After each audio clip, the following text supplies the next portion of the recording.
You leave a doctor's room with a prescription only to find out that at a pharmacy it costs hundreds and hundreds of dollars. What if I told you that the root cause of all this isn't necessarily maybe the pharmacy or the insurance, but instead the habits that doctors learn, that we doctors learn while we're in medical school?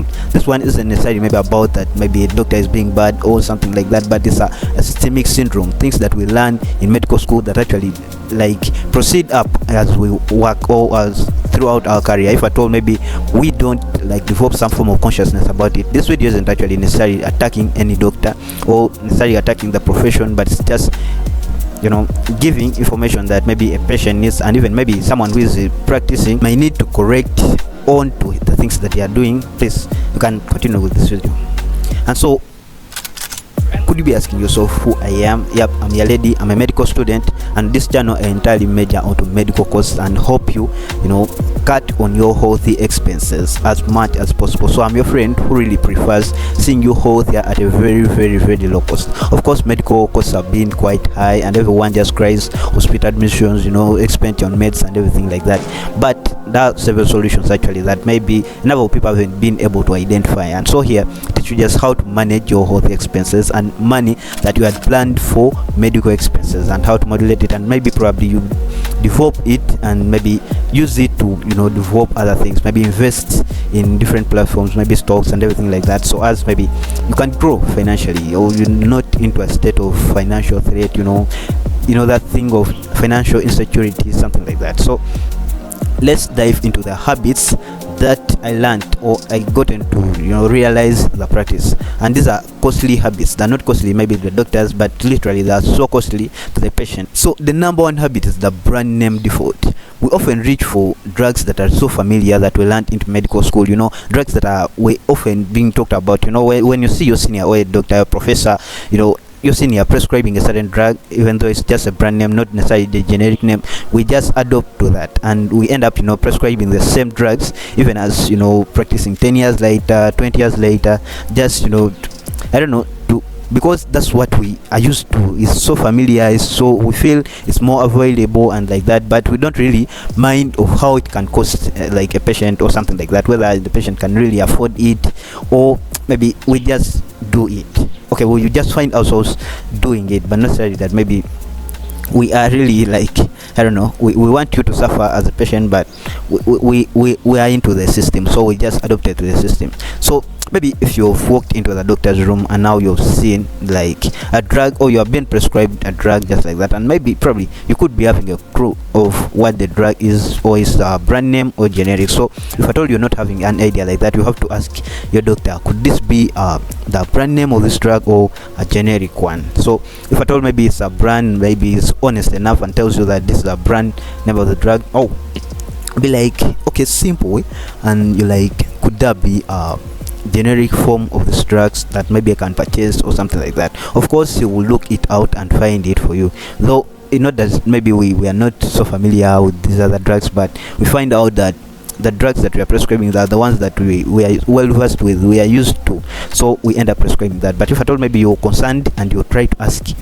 I can literally bring out the drug that you really need, or the generic form of the drug, instead of prescribing the drug, the brand name. Why I go against the brand names? Of course, brand names are quite more expensive than the generics. You find that the least the brand name is more expensive than the generics, like 10%. Let me say a drug like paracetamol, a generic name, generic drug, it might cost like, let me say, it might cost like $10 or $5, something like that. But you find that the brand form of the same drug might cost you like $50 or even, you get. So to minimize this, you have to always always go for the generics, and that's my key emphasis onto. I think everyone, if at all you've been watching this video, I think you can really know the difference between the generics and then the brands. If at all you haven't watched that, please check out a video that will pop up here, and then you try to understand more into that. So you have to find out an alternative for the brand name that, or the brand drug that you have been prescribed to, and so you find out for the generic one. And this one gets me to the next habit, that is the no price check. We don't really check prices for the drugs that you are prescribing. If at all you ask any doctor, actually maybe you just walk into a doctor's room, or a doctor that you're familiar with, and you ask them whether how much a certain drug costs, or how much a certain what like procedure costs and something like that, you might find that they really don't know, because the billing department is actually completely different.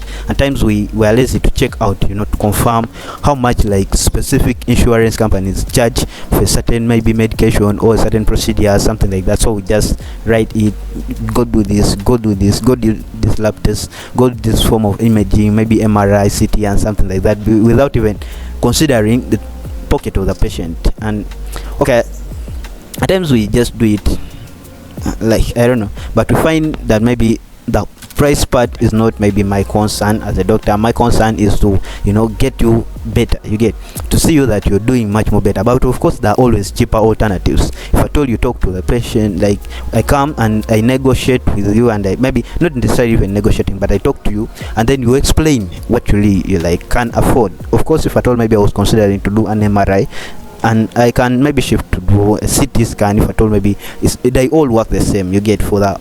If I told maybe the indications are it's not so much onto the MRI. Of course, maybe if I told I need to do an echocardiogram, but I can literally do an ECG, you get to minimize on the cost that might take or might be incurred in the process. So how you could go about this, you can just go still to your doctor and you'll be like, I'd like to avoid surprise medical bills at the pharmacy or surprise bills at the pharmacy. So could this be like, could you help me confirm the prices of this drug? Maybe check out my insurance's formulary to check out the prices, or if this drug is included into my insurance's formulary, just like that. And also maybe to just help you confirm the out-of-pocket prices for different medications or the drugs that you have been prescribed to. And that one is just like helping you out, considering your pocket, so that you don't go there and then you end up spending beyond what you really plan to spend on a particular medication. And then this moves me to the third habit that's really like, this one actually is quite our fault in one way or the other, as medical professionals, and that's the unnecessary follow-ups. At times the system just puts it in a way that maybe you have to do frequent follow-ups quite often. So we also take it like that. It's just like maybe wound dressing. The system just prefers that maybe you do daily wound dressing, but at times maybe it's not even that much practical, because if I told you dressing certain wound and then you see it needs like you have to give it some time to heal, just like that. So when you're being told, do not come back tomorrow for this, come back tomorrow for this, of course the costs are quite high. Adding the transport, maybe you're staying far from the hospital, the cost of transportation to the hospital, you get even any time you're visiting a doctor, you're paying something, or your insurance company is being charged or is paying up something for you. So things become more and more. Of course now it has been like that the number of times a doctor does, of course the system just still did that the more times you visit a doctor, the more they're paid. So we end up like preferring you come back after or quite often, so that we really earn a little more, you get. So that's what maybe hospitals prefer, even the systems prefer, and all like that. Of course maybe I don't know, they could be convinced that that's the best way or the best alternative that can be followed, but I believe it's not the best. You can actually do quite much more better by maybe not frequent follow-ups, or even like using maybe telemedicine or follow-ups online, you get, because some things literally don't need someone to travel from home and then come to hospital for the follow-ups. And what some can even be spoke to via maybe on phone or even via video call, something like that, not necessarily maybe going to the hospital. And that you can just go okay, talk politely still to your doctor, and then you'll be like, is there a need for another visit or follow up to fill up or for a refill of this maybe drugs that what. So, or it can be done online like that. And so a doctor, a genuine one, still will tell you something that will be motivating you. Just tell you maybe you can actually do it online, or you can do it like maybe if I call, or you don't necessarily need to come back next month, you come back after 2 months, or they give you still some drugs in bulk that you can literally take for some good month. And if I told you keep the discipline, they will add more, you get. If I told maybe they are supposed to give you monthly, if the doctor trusts you and they give you like after for 2 months, and then if you keep the discipline and then you take your medication well, still next time maybe they can give you more for like 4 months, just like that. So a recap for all this, the habits that I learned, and I feel like the default habits that we just learned from medical school. The number one habit is the brand name default. We just prefer always to prescribe brand name drugs to our patients just by default, not necessarily that maybe that's what we love doing most of the times. And then the other ones, we don't check the prices of drugs, so the no price check.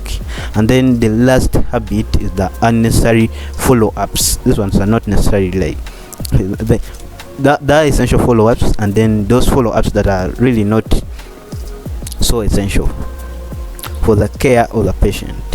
And alright, so if I told you I've picked some value from out of this video, please check out these other videos and see you next time.